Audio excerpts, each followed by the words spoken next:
Αυτή τη στιγμή έχουμε ένα πόλεμο στην Ουκρανία. Οι Ουκρανοί δεν μπορούν να δεχθούν απώλεια εδαφών τους. Αυτό κανένα κράτος στον κόσμο δεν θα μπορούσε να το αποδεχθεί και παλεύει πολύ λογικά για να τα απελευθερώσει. Φανταστείτε, αν θέλουμε να κάνουμε μια αντιπαραβολή, να έχουν καταλάβει οι Τούρκοι την Δυτική Θράκη και εμείς να συζητάμε για τερματισμό του πολέμου. Φυσικά θα θέλαμε να συνεχίσουμε για να απελευθερώσουμε αυτά τα εδάφη.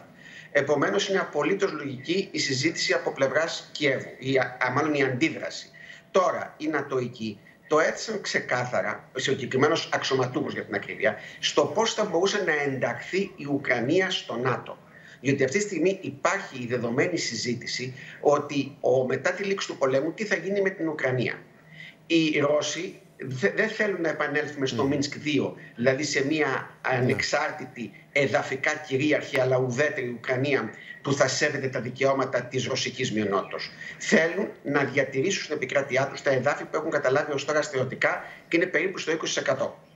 Εάν τυχόν μπει και το υπόλοιπο του Ουκρανικού κράτους, αυτό το 80% που για την ώρα δεν έχουν καταλάβει οι Ρώσοι, στο ΝΑΤΟ, τότε ουσιαστικά ο κύριος Πούτιν έχει επιτύχει εντός εισαγωγικών αυτό που θέλει να αποτρέψει. Εξού και υπήρξε σφοδρή αντίδραση και από ρωσικής πλευράς.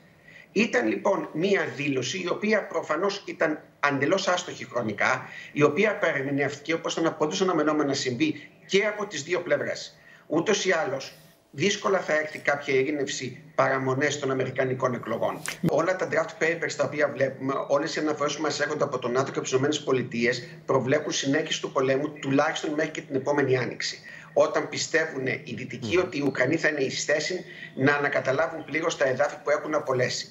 Επομένως, ναι, μεν υπάρχει αυτή η συζήτηση παρασκηνιακά, αλλά νομίζω ότι δεν μπορούμε αυτή τη στιγμή να μιλάμε για κάποια διαπραγμάτευση. Είναι πάρα πολύ πρόωρο.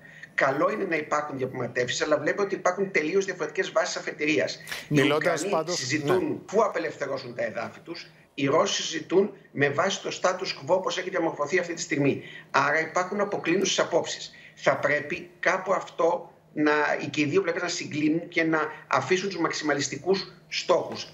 Εάν δεν συμβεί αυτό, πολύ δύσκολα η μία ή η άλλη πλευρά θα δεχθεί κάποιο ειρηνευτικό σχέδιο. Και υπολογίστε το εξής, ότι αν το ΝΑΤΟ έρθει στα σύνορα της Ρωσίας, όχι μόνο στο βορρά πλέον αλλά και στο νότο, η ένταση θα κλιμακωθεί εκ των πραγμάτων.